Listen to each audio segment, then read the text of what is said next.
दोस्तों आज हम आपके लिए लेके आए हैं सीज़न 5 एपिसोड 1 पार्ट 2। दोस्तों मैं आपको एक बात बता दूं कि सीज़न 5 और सीज़न 4 के बीच में 10 साल का वक्फा दिखाया गया है।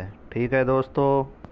अर्तुगरुल साहब उस खातून से पूछते हैं, खातून आप यहाँ क्या करने आई थी? खातून कहती हैं कि मैं यहाँ पर कुछ सामान ख़रीदने आई थी और ये सामान ख़रीद के हम यहाँ से चले जाएंगे। आरिफ साहब कहते हैं कि हजूर उस्मान को होश आ गया है। अर्तुगरुल साहब कहते हैं कि उस्मान क्या तुम ठीक हो? आरिफ साहब कहते हैं हुजूर हैरान ना हो, उस्मान अब ठीक है, शाम तक दोबारा शिकार पर जाने की जिद करने लगेगा हुजूर। अर्तुगरुल साहब कहते हैं उस्मान अब तुम हमें बताओ, तुमने क्या सोचकर इन डाकुओं से अपने आप को मुलव्वस किया, क्यों इनसे भिड़ गए? फिर उस्मान कहता है कि जैसे आपने अम्मी जान को एक बार डाकुओं से बचाया, मैं भी उस मासूमों को बचाना चाहता था। अर्तुगरुल साहब इलबिल के खातून से कहते हैं, इलबिल के खातून हम आपका रहमदिली का बदला आपकी अहलियत से नहीं उतार सकते, और कहते हैं कि आज रात हमारे यहाँ एक दावत है, हम आपको बिना खुशामदीद कहे हुए नहीं जाने देंगे। इलबिल के खातून कहती हैं आपका दावतनामा हमारे लिए एजाज़ है, हम उसको कबूल करेंगे।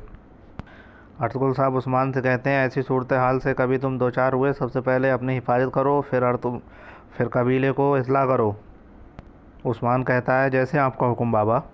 बाबर सुराग लगाने वहाँ पहुँच जाता है और देखता है वहाँ पर खून के निशान है और कहता है कि उनकी लड़ाई यहाँ पर हुई है, लेकिन यहाँ पर लाशें क्यों नहीं हैं? साथ के सिपाही कहते हैं ऐसा लगता है बाबर कि उनकी लाशें कोई खींच कर ले गया है और उन्हें अपने घोड़ों पर रख कर ले गए मेरे भाई। और बाबर कहता है देखते हैं कि इसका नतीजा क्या निकलता है मेरे भाई। और उधर दूसरी तरफ दरागोस अपने कमांडर से मिलने आ जाता है और पूछता है क्या हुआ अलास, क्या बाबर सही बता रहा था? कमांडर दरागोस बदकिस्मती से वो एक जासूस निकला। दरागोस कहता है कि उन आदमी को क्या हुआ जो सब को ले जा रहे थे? वो कहता है कि सबके सब मारे गए, कई कबीले वाले तेकुलस और उसके ख़ानदान को ले गए, मुझे वहाँ पर एक तीर से पता चला। तो कमांडर कहता है कि वो उसने अर्तुगरुल को सब कुछ बता दिया जो उसे पता था, तो क्या होगा, सब कुछ बिगड़ जाएगा। दरागोस कहता है कि एक आदमी को कस्बे की तरफ भेजो पता लगाने के लिए क्या हो रहा है, कबीले में एक जासूस को भेजो पता लगाओ कि क्या हो रहा है। फिर कबीले में आरिफ साहब अर्तुगरुल से पूछते हैं कि उस बिलबे खातून ने कुछ बताया जिसने उन पर हमला किया? अर्तुगरुल साहब कहते हैं कि उन्होंने शहरी लिबास पहने हुआ था, वाज़ेह तौर पर उन्होंने अपनी शनाख्त छुपाई हुई थी। नूरगुल साहब कहते हैं भाई मैंने तुगलस और उसकी बेटियों से बात की। अर्तुगरुल साहब कहते हैं क्या तुम्हें मालूम हुआ वो लोग कौन थे? तुगलस अपनी हालत की वजह से ज़्यादा ना बोल सका, लेकिन उसकी बेटी ने मुझे एक नाम दिया, दरागोस। वो बंदा जो भी है ये लोग उसे उसके पास ले जा रहे थे। अर्तुगरुल साहब पूछते हैं आरिफ साहब क्या आपने कभी सोगोत में ऐसे नाम वाले को सुना? आरिफ साहब कहते हैं नहीं हुजूर, मैंने ऐसे नाम वाले को कभी नहीं सुना। और अर्तुगरुल साहब कहते हैं कि इसका मतलब है उसे सोगोत बाज़ार में ढूंढा जा सकता है, इसके लिए अपने इक़दामात उठाएँ और उनको भी हमारे साथ आज रात खाने की दावत दें। और इधर दूसरी तरफ दावत की तैयारी होने लगती है। हेमा खातून कहती हैं कि लस्सी की मस्कों को कुएं में डाल दो ताकि वो बर्फ़ की तरह ठंडी हो जाए। और अर्तुगरुल साहब अपने सिपाहियों के साथ सोगोत बाज़ार में ले आ जाते हैं और वो दरागोस घंटी बजाने के रूप में अर्तुगरुल को खुशामदीद कहता है।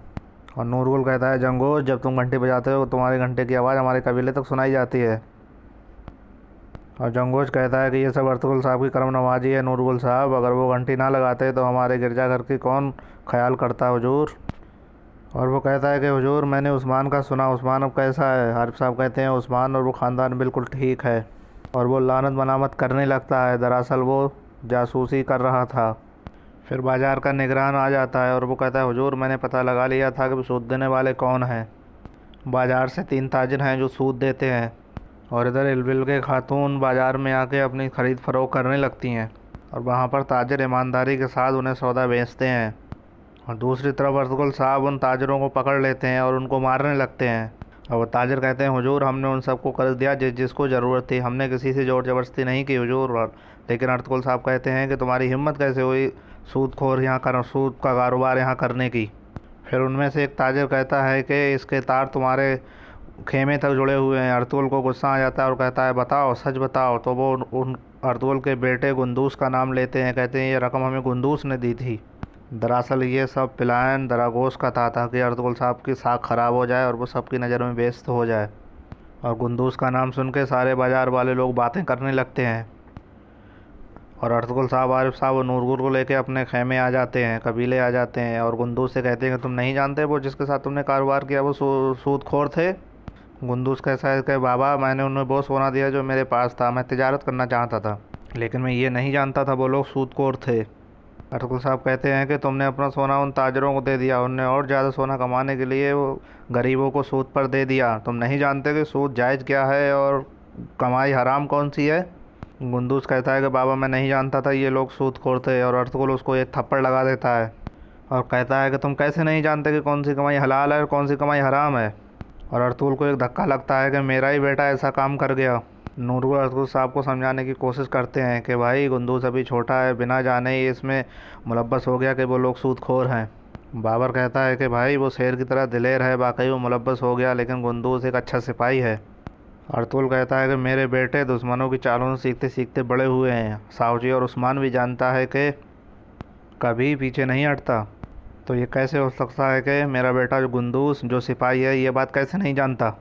अर्तुगरुल साहब कहते हैं कि मंगोलों के जुल्म के बावजूद इन 10 सालों में मैंने सोबत की हुकूमत में नहीं डालने की कोशिश की। मैंने इनको तहफ़्फ़ुज़ दिया और इनका ख्याल रखा। मैं जानता हूँ कि दुश्मन हमें हमारी रूह से तबाह करना जानता है, लेकिन मैं अपने बेटे को इस सूरत हाल में जाता नहीं देख सकता। उसे इसकी तलाफ़ी करनी होगी। हुजूर, अब वो तीनों ताजिर बाज़ार में तिजारत नहीं करेंगे और हमें इस बात को यकीनी बनाना चाहिए कि अगले ये हादसा कभी पेश ना आए। और अर्तुगरुल साहब नाराज़ी में कहते हैं कि आपने अपनी आंखें अब खोली हैं आरिफ साहब, आज के बाद ख़बरदार रहना और अपनी अकल को भी ठिकाने रखना, जैसा मेरे हुजूर का हुक्म। दोस्तों, आप हमारे चैनल को लाइक करें, सब्सक्राइब करें और शेयर करें। बहुत जल्दी हम आपके लिए पार्ट 2 लेकर आएंगे।